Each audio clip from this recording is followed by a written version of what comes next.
When I was younger, my old father would say, the only thing worth having was found at the end of each day. But that was then and this is now, and he's far gone.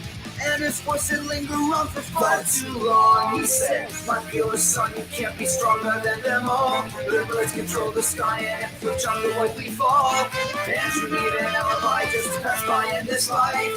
Cause your shield can't protect you from death sight. When he left to find himself, I left his spirit and body and soul. I also left my family, literally. Cause if he's not worth anything, then what do I know? I'm just a carbon copy of a damn machine.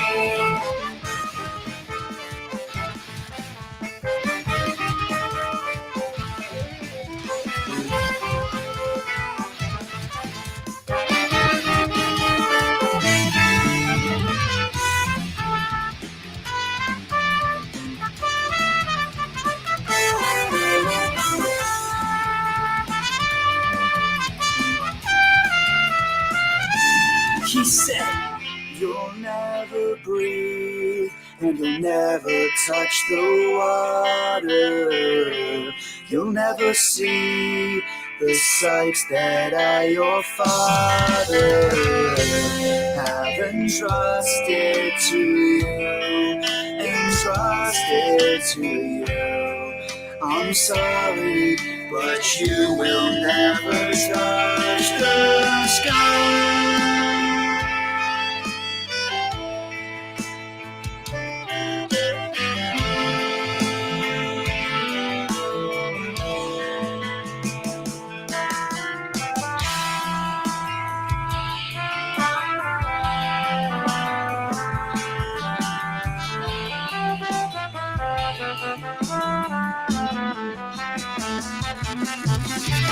When the nighttime comes, I'll hold my head up and say, the only thing I live for is to be thrown to the fray. A legacy that's staying deep in my soul. I've become the underground king of nothing at all.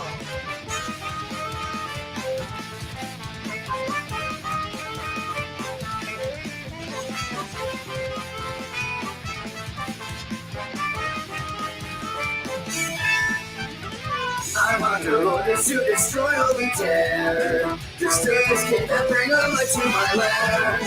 I am more dangerous than you comprehend. Cause there's nothing holding me back from the end.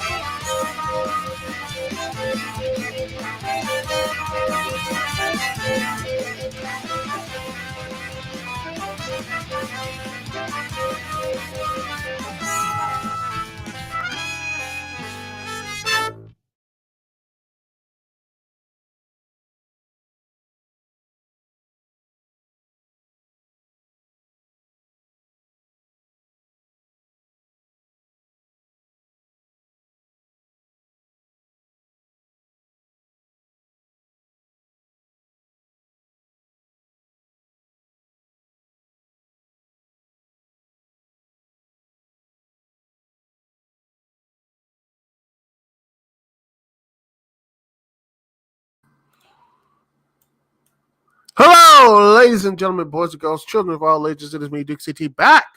It's been a while. It has been a long while. But here I am here on the Dukect Lounge. Thank you much for joining me on this Tuesday evening. Yes, I changed my mind. Wanted to shake things up instead of Thursday nights. I think Tuesday nights. I think Tuesday nights are always really a good time to do something. I wanted to shake things up, and I wanted to make sure that the all the other commitments I had to doesn't really push that stuff out of the way. Make sure it doesn't conflict. But anyway, we're here. We're live, and hopefully you will be listening and liking all that good stuff. By the way, chat room's always on lock here and on talkshoe.com live, by the way. And we got a lot of things to talk about here. So many things. I mean, heck.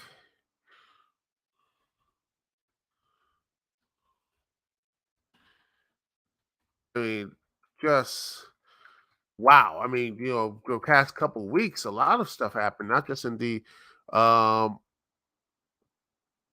you know, and all this other stuff that's going on, not just Bayonetta 3 and that type of finale. I mean, holy crap, the entire stuff with Bayonetta 3. Holy, just I mean, first you had the incident events. Let me just get the original thing here. Um let's see. The original story and all that stuff. Let's see, put this here because there's a lot of stuff to get into. Let me just put this, share the screen. By the way, I want to do this over at Firefox, but it won't let me do the tabs or whatever. It's like got to share a window or anything else. Can't do tabs. I don't know why. Hopefully they get that stuff fixed soon because I mean Chrome and all these those ad block updates and everything. It's just not really my thing. It's not my thing. It's not my scene or whatever. But yeah, just the Bayonetta stuff. All this other things just came to light. And probably I was on a nice little nice vacay and such, celebrating my cousin's wedding, and I had this stuff come out of nowhere. Just okay, all right. Yes, turn off whatever.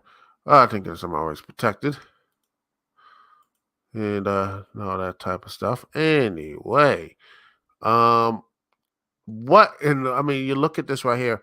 Um, The original story of Heliana Taylor claims she was offered only $4,000 to reprise the role of the game. She says she declined, and ultimately the role went to a new actress Jennifer Hill. And people were just shocked by this, shocked by all this situation, myself included. And then, people were really getting behind her. They were like, hey, you know what? Voice actors need some, love too, respect, and, getting higher pay and such. And also, people are saying and I said, what about the game developers? Oh, well, what about them? They should get their stuff too. I mean, it's not that hard. I don't, people on the internet try to be all wishy washy and all that type of stuff. But here it's just getting worse because here, but now Taylor admits she was not offered just $4,000. Later, she was offered at first 10,000. Then, when she balked, another 5,000. And later, after she declined, she was later offered a cameo role for 4,000. And this is the stuff on Twitter and everything else. This exactly right here confirms the reporting from Jason Schreier that Taylor was not being forthright about the actual offer she was made the entire time. She admitted the fact she was offered 15 grand for the part, which again may be still too low, but that debate has been crowded with the fact she was not presenting all the facts at hand. And if Scribe's report was correct on that part, it also correct about her counter offer, which was for 6 figures plus game residuals. In the industry where voice actors never get residuals, residuals, I can't pronounce anything the same in my life. 6 figures will be nearly 7 times what she was originally offered at minimum. Taylor, in a new series of tweets revealing these new numbers, retained the original offer was too low for a $45 million franchise. But Bayonetta is not nearly that big of a franchise. But best guess is Taylor incorrectly with sales numbers on VG charts. Multiplied that everything times 60, and that's how you came 45 million. And estimate would be close to 185 million, which is not bad, especially in the new IP era. And for basically what the Bayonetta series had to go through, being an Xbox 360 stuff, then being coming a Nintendo exclusive, and here we are here, 185 million, and not discounted sales, not bad. This is not the worst way to go. Worst, not the worst, no. But then, but the problem is she went with a bad source and didn't read the tape right here. This right here. There you go. Bad source information. Always check your sources, people. Always. And again, it's definitely possible that 15 grand can be considered too low to work for the scale of the role. Voice actors are indeed often enormously underpaid and underappreciated in the game industry, but in the specific case of Taylor here, by omitting the original information and presenting a figure that was close to 25% of what she was actually offered, she undermined herself completely and hard to take her word about this from anywhere. It basically destroyed her credibility. And then there's more stuff that's come out. She basically had like these the charity she let me just again look this up.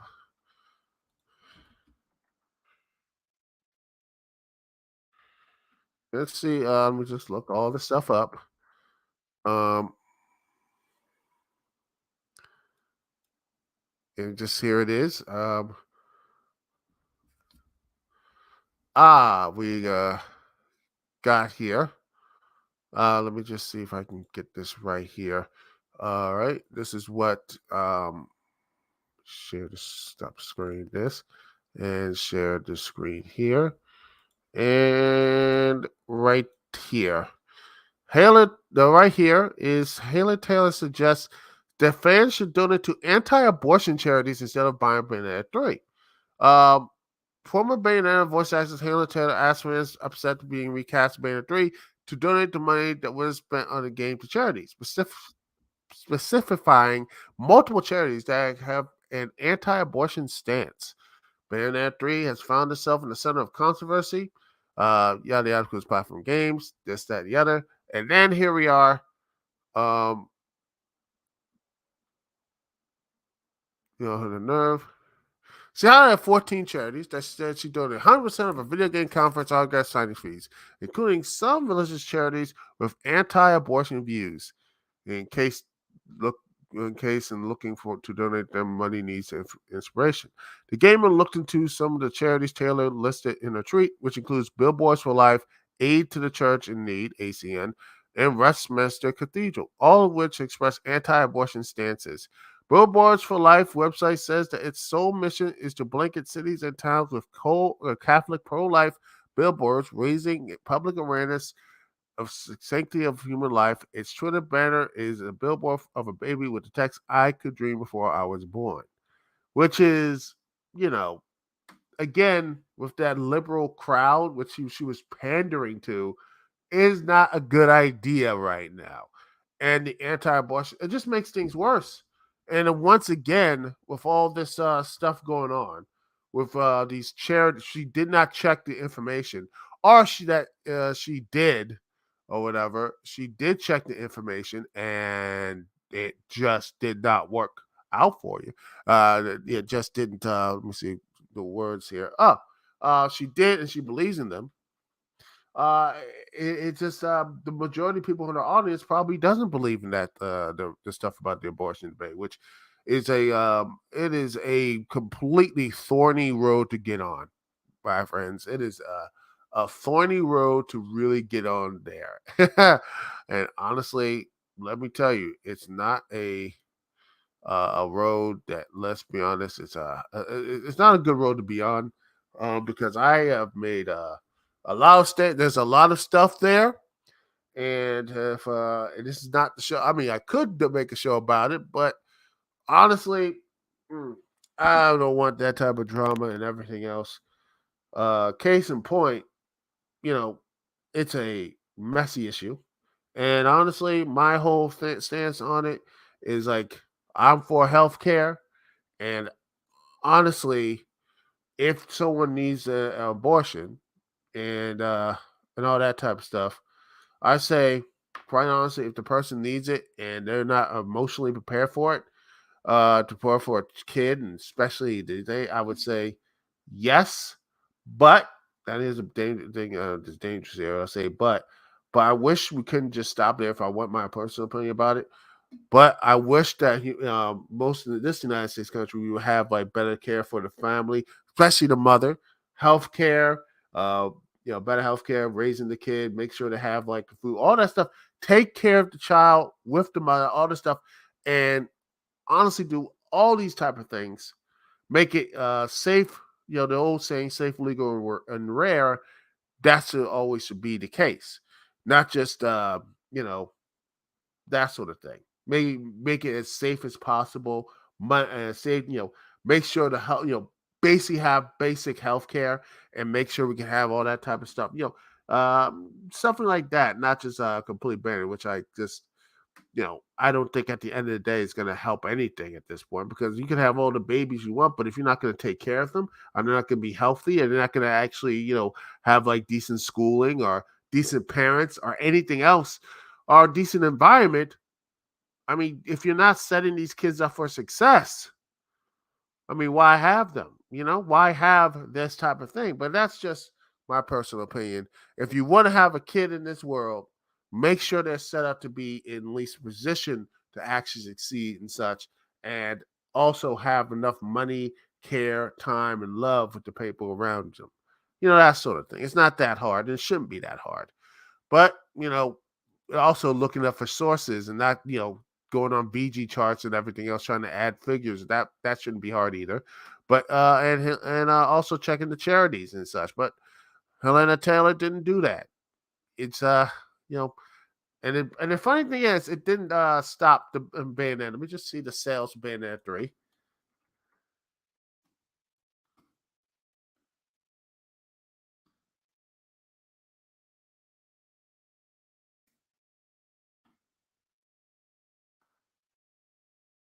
Okay.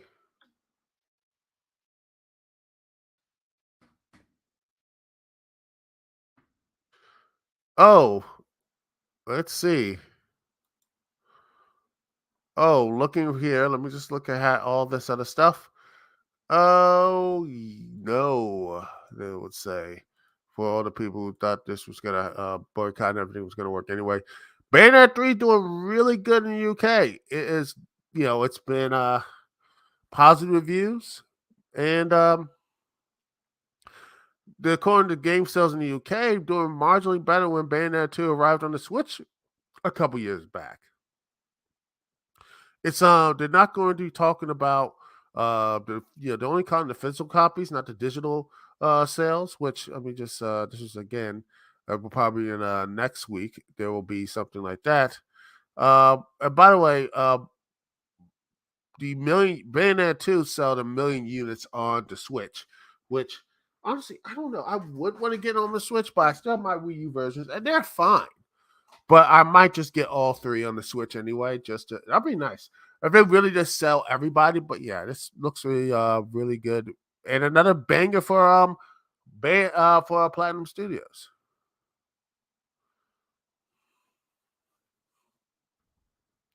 You know, and by the way, here it is. Nier Automata and Astral Chain have fewer physical sales than Bayonetta 2. However, the former went on something. Yeah, that's true. I'm hopefully that Astral Train gets more love, and hopefully that gets a sequel soon. Love that game. With all the little faults and everything else there. So anyway, Bayonetta 3 looking like it's going to be a bit of a success. No more. It looks like everything is looking up. And Helena Taylor looks like she probably alienated herself from everybody around. Everybody. She alienated themselves everybody, which is completely, you know, funny and sad that someone destroyed their entire career about this. It's amazing. And it's funny it wouldn't be so sad, but well, what the joke says, it would be funny if it wasn't so pathetic. Oh, what the hell? I laugh anyway. But I'm feeling so. No, I do feel bad. I do feel bad about the voice actors and the game developers. And this basically puts a toxic stench on that argument for right now, and it shouldn't because I think voice actors, game developers, and people who do the grind to make these games should get residuals, should be able to get a higher pay raise, better money than the people in the suits. That's what I believe. Call me wrong or whatever, but I think that would be best for everybody, and that will truly be the best for every single person here, for all the for gaming and etc. That's just my personal opinion. Anyone else was on the news today? Um, Here it is, and also big news last week. Let me just click the stuff here. Let me just get this right here. Make sure everyone will see this. Oh yeah. Let me get this right up here. Stream of consciousness here. James Gunn takes over DC movies and television, along with producer Peter Safran. The Guardians of the Galaxy, Peacemaker, and Suicide Director is the DC's answer to Marvel's Kevin Feige. James Gunn has been, and this is interesting because looked like it was going to be, they were looking to really reschedule the stuff. These, David Savlov, who is basically doing some hard cuts, a lot of hard cuts, and honestly, some of those cuts need to be made. I mean, the Batgirl stuff really does. It hurts. Um, you know, Batgirl. Because a lot of people there. Benjamin Fraser put time in. You have, you know, just all the people from Batgirl, and it just it is, it's just I can't. I hate the fact that they did this to it, and it just says, Batgirl was so bad. You know, that's you know that type of movie was so toxic and bad that they had to just say it was irredeemable. They just said, okay, let's just not film this and such. That to me really is just it bothers me a bit. It bothers me. It bothers me to see, you know, just a waste of talent and such. Wasting talent and um, you know, that sort of thing. It just I feel that these characters could have been something, you know, that sort of stuff there because I really think they could have done something with the movie. Yeah, Michael Keaton as the old Batman. You had, um, Firefly, and then you have Leslie Grace, who was looking to really do something with the role, but it cut this thing, and now it's forever lost. And I hate the fact that there is this, we have to talk about what media and what lost media. This is the idea of lost media, and it will probably be never to be shown, never to be edited, never to be shown. And people say, whether you like it or not like it, I still feel for those the actors, the producers, the people on set, the grips, all of that, and it pisses me off that happened. And hopefully under James Gunn that won't happen. And now, there's this whole now united thing. He is going to be finishing up Guardians of the Galaxy, and the reason why this whole thing started was, I believe, the Mike Cernovich posted this stuff up about him, in those type of parties and such. And I'm going to say this though, I don't know. It seemed like he was innocent, but he just went away. Disney fired him and such. But I mean, when you look up the history of Hollywood, it's not really surprising. History of Hollywood, man, Hollywood is a very messed up place. Still messed up, by the way. I feel like we keep forget about that. That Hollywood is like, oh, it's all no, it's not all good. Especially you have like, there's so many other things. These stuff still happens and everything, and I just like hope that with this whole type of thing what happened to James Gunn, maybe he'll like realize that maybe he shouldn't, like, okay, we need to tighten that stuff, make sure that that type of horrible treatment by actors and and actresses and young boys and girls who become want to be that toxic place. Maybe he can try to clean it up. I don't know. Maybe that should be would be nice, but I doubt that's going to happen. Then again, you have Ezra Miller still as the Flash, and him being in the Flash. I don't know what type of stuff that in on his plate. I honestly think they shouldn't have signed him. I honestly think him with all the stuff around him, Ezra Miller, they should have dropped him with Batgirl and everything else. They should have dropped the whole thing. I know it would have hurt. That would have hurt the money, and it would have probably just all recast. Would have really been something else. I mean,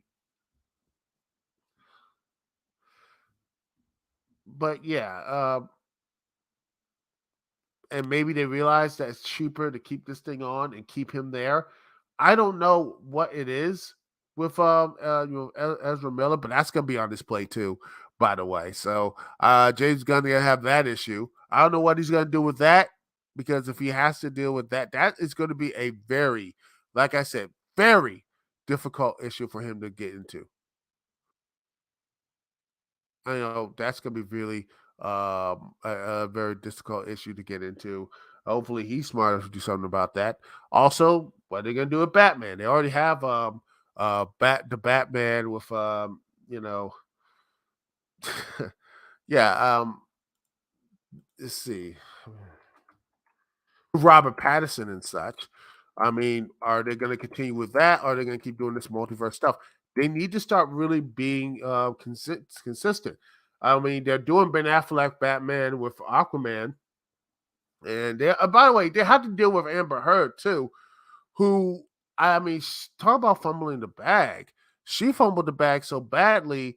Um, she just they fumbled the bag so badly that she has she fumbled the bag so badly that she lost not only the movie role but also she lost an HBO Max TV series. And that's gonna be. And what about Aquawoman? She's a prime connector. Are they gonna recast or kill her off? These are the questions we're going to have to look into. I think the best solution we can be is to maybe, I think there's going to be a lot of recasting, and Gunn is going to have to do a lot. These are going to be, um, you know, how are they going to actually do these questions, on how much, the money's going to be, all this stuff. Um, they said they're on it because they love DC characters.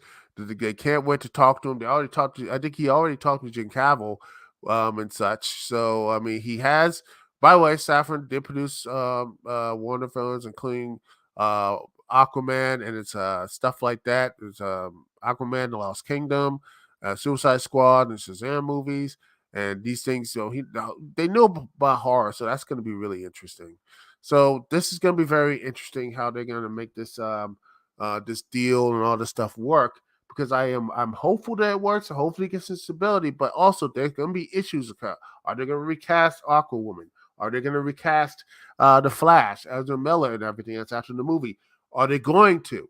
Are they going to actually keep him around if the charges and everything else, Ezra Miller's charges, truly go away? Do they completely keep that there? Are people going to keep the energy? Are they going to, keep that energy and not see the movie? I mean, these are going to be on his head. James Gunn's, this is his new job. I wonder if he is going to be talking to Ezra Miller. Or is he going to make sure all the stuff is done with Ezra Miller? Or is he going to have a bit of grace? Or is he going to basically say, you know what, after this Flash movie, you're done? These are going to be the hard questions, and I hope that he's going to be there. These are the questions, man. These are going to be the questions that are going to drive what DC is going to be. If DC is not going to do this, right, we don't know. No one knows, man. Oh, no one knows. It's going to be a very interesting time. And yeah, very interesting time. Mm. But back to some wrestling. And let's see. Oh, we're going to talk a little about the whole mess AEW right now. We're going to talk a little about that. Let me just let's see, stop sharing the screen here. Let's hope this gets up, you know. Okay. We just hopefully it starts loading. Loading, loading, loading. Come on.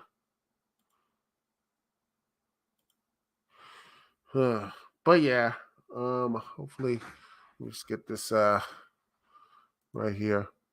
Hopefully everything starts working. It'll take a while.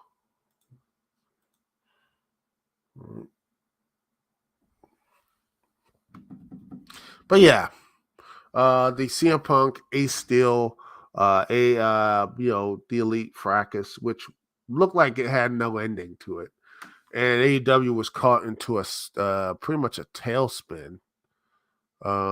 And right,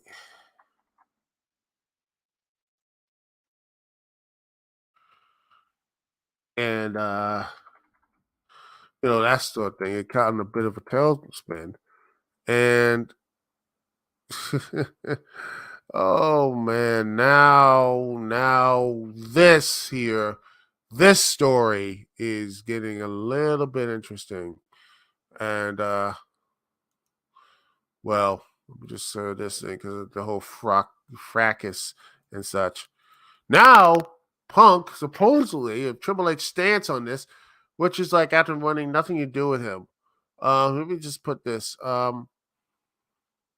Triple H's stance on CM Punk return to WWE has changed after players wanting nothing to do with him.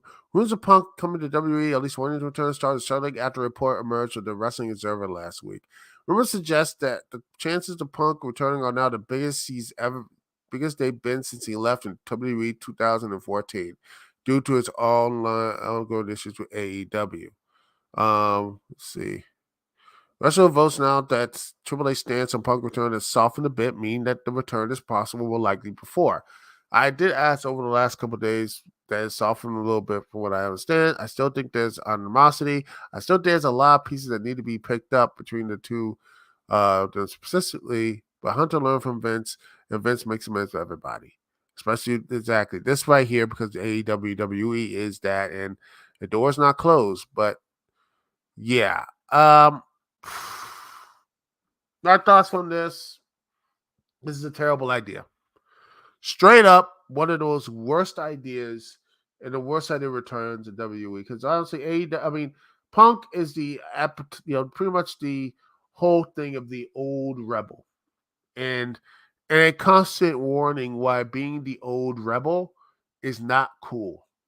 The old rebel who keeps fighting and fighting the good fight is that, you know, at what point it becomes so petty and destructive. He took something that people loved. His AEW run, people know it was one of the most positive things out there. He came back. People loved him. His matches were good. Everything felt good about his return. And the storylines, him versus Darby, him versus Eddie Kingston, him versus MJF.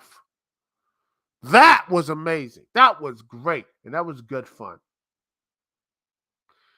Honestly, I honestly thought the Hangman match was really good, but I really think that Triple H, I think the AEW made a mistake of kneecapping Hangman's run to get into Summer Punk, and it was pretty much my fears came to light when he lost, when he was injured with his foot, and then he came back, and now he got injured and tore a tricep.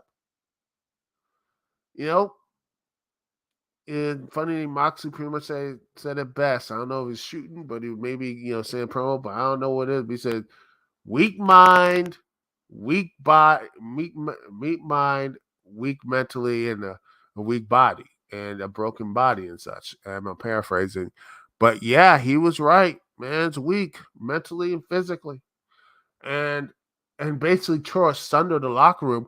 But thank goodness with Moxley, reporting reports, Moxley, Jericho, and Danielson keeping that locker room from imploding as it already was. I mean, that's what it is. They just completely imploding and everything. They that sort of stuff there. Oh, by the way, I'm just the Philadelphia Phillies are just killing, are just destroying the Phillies tonight, apparently. So, but anyway, back to the point. Once you but yeah, when you have good leaders and strong guys mentally, physically, spiritually, that adults, manhood, all that type of stuff, you have that there. You got them in there. That's why Jericho and Moxley got those big deals, especially Chris Jericho. He's gonna be the guy leading that locker room from now on, and such. And I think he is that locker room leader because he knew that stuff coming out. Because he knew back then, and he knew when that toxic element, because he was in WCW, the main toxic elements were around that company. And we all know who were that toxic element. And he saw this signs happening. So he said, I'm not letting this company go down that same route. He said, let's get this stuff handled. And they got their stuff handled. And the locker room scene, we got back in that stance. Booking wise, AEW's been on a lost direction. Personally, I think they've been lost a long while since I think Heyman. Hell, I think they were pretty much lost for the most part when in the main event scene when Hangman won the championship because they didn't know what to do with Hangman. But hopefully, when MJF does win, and if he does win and becomes a champion, I think this is hopefully whatever face a heel. I think he could do heel. I don't know, but or maybe do something interesting and engaging. I think you can do that with the roster they have right now, and with AEW. They're slowly getting back in that position. Personally, I think the one thing that's been hitting AEW is their 1 hour rampage, which has become a WCW Thunder type of, you know, just a chain on their neck recently. They either need to fix it or they need to get rid of it. And hopefully they fix it. If not, they should just 86 it.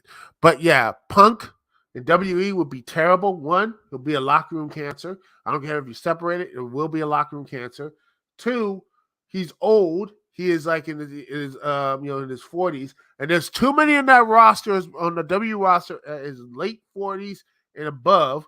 You have another return, and he's gonna have me time because how are you gonna fit all these guys and have the time? You got Bray Wyatt, you got the return of Cody Rhodes is gonna happen. You're gonna have the bloodline. That storyline is gonna be it. It's been getting good and everything else. Just the right bit of Uzi, if you understand what I'm saying. And then you got what? Lesnar doing some big things with Lashley. You have what they're doing with Theory. Maybe he actually is going to be. I don't know. I mean, Seth Rollins still doing his stuff. I mean, there's too many things about WE right now, and they are too busy. There's so much stuff in WE, and then if you have Punk, either you're going to have to cut the legs off of somebody, or you're going to put him pretty much on the back burner, and he ain't gonna like that. And I don't know how long. I mean, believe you me, WE. I mean, I think they can't handle that type of stuff right now. If WE has a toxic, if this happens, like say CM Punk goes to WWE, if Punk goes to WWE, gets a microphone, people are gonna watch or whatever. Yeah, it will get ratings. But I will say this: it will be a short-term gain, long-term pain. And it will be a long-term pain in that locker room, long-term pain on the match quality or whatever. It'll be a long-term pain on whatever thing they are going to do with CM Punk. And I think that if you do have that, a good long run with Punk and WWE is going to leave people alienated. They're going to be pissed off. And some of those AEW free agents are not going to leave because he's going to be there. It doesn't matter if Raw, SmackDown, NXT, or whatever. And heck, I wouldn't be surprised if some WE guys are just like, you know what, man? Screw this. I'm out. Get out. I'm done. And, they might actually do that. So this is the problem with Triple H, even thinking about this, is that just, you know what? No. And then I see stuff here.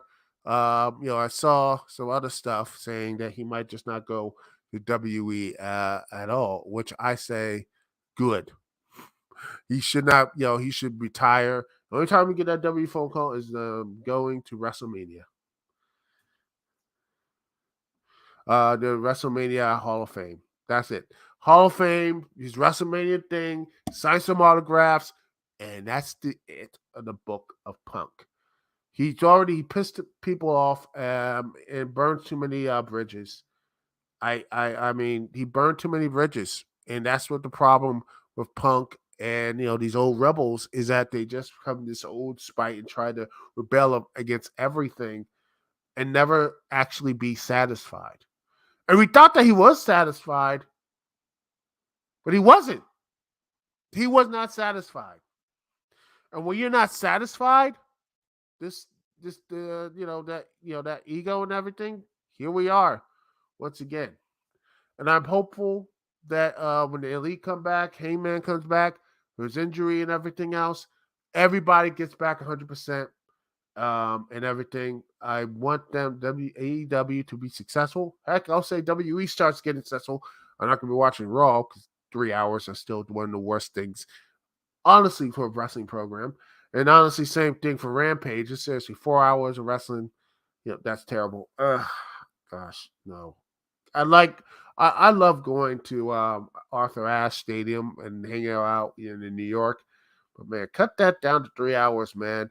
I think that's would be a good thing, man. 3 hours, baby. Come on. Let's do it. I'm for all that. Anyway, that's it for me, Duke CT. Thank you so much for. Oh, by the way, Curtis Strawber just hit number one. That's nice. But anyway, thank you so much for watching. Thanks so much for being here. Thank you so much for sticking with me, Duke CT. And we'll be back next week, this Tuesday, and we'll probably be talking more about some wrestling and talking about more about the everything around what's going on in not just in AEW but WE and what happened with Crown Jewel and all that type of stuff. Because man, it looks like it's not going to be a happier time over there and everything else. But until that time, ladies and gentlemen, thanks so much for watching. Thanks so much for being here. Thank you for listening and being with me, Duke CT. Peace and love. I will see y'all when later.